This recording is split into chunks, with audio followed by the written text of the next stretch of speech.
Salut tout le monde, c'est Hugo et aujourd'hui on va voir pourquoi il ne faut pas acheter ce HomePod mini. Donc forcément, étant donné que je fais une vidéo concernant les défauts de ce HomePod mini, je vais faire aussi une vidéo sur les avantages d'avoir ce HomePod mini.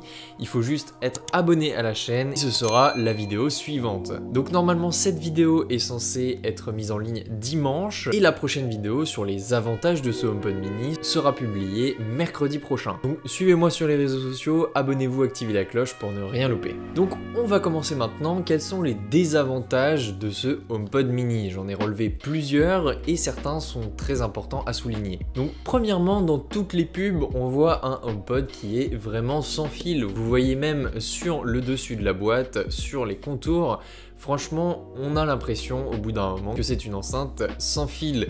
Et non, c'est une enceinte filaire, elle est branchée sur secteur pour pouvoir fonctionner. Deuxième point important, si vous cherchez une enceinte, quelque chose qui sera puissant pour pouvoir vous accompagner pendant vos soirées, etc., c'est clairement pas la bonne enceinte sur laquelle se tourner.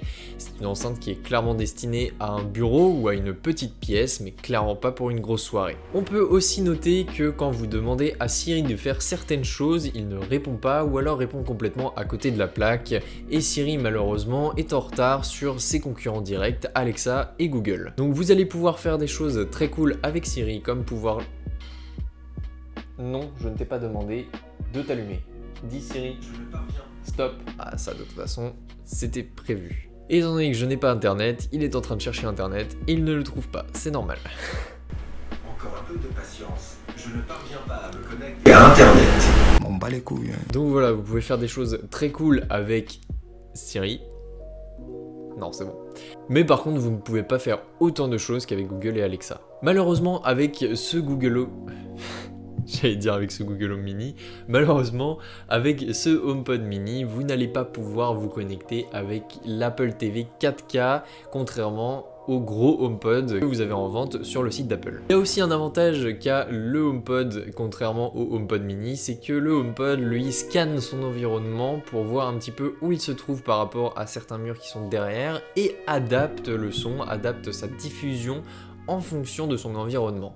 Le HomePod mini, lui, n'a pas cette fonctionnalité et c'est un petit peu dommage puisque mon HomePod, lui, il est calé entre deux murs un peu chelous et du coup, quelquefois, j'ai un petit peu l'impression que le son se diffuse pas correctement.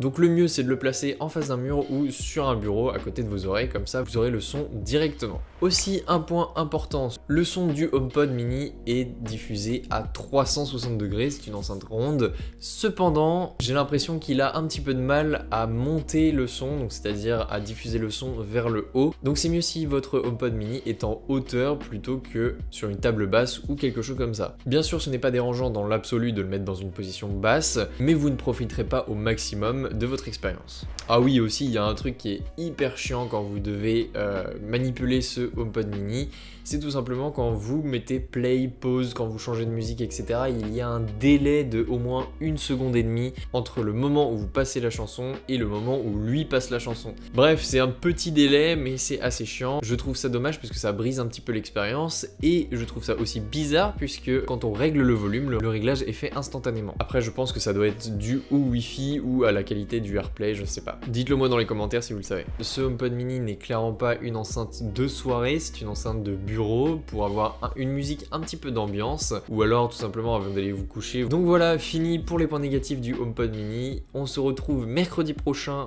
pour les avantages de ce HomePod mini et je ferai un test plus tard, plus en détail pour ceux qui veulent. Donc n'oubliez pas, réseaux sociaux, pouce bleu, abonnement, etc. Nous on se retrouve pour de prochaines. Salut tout le monde.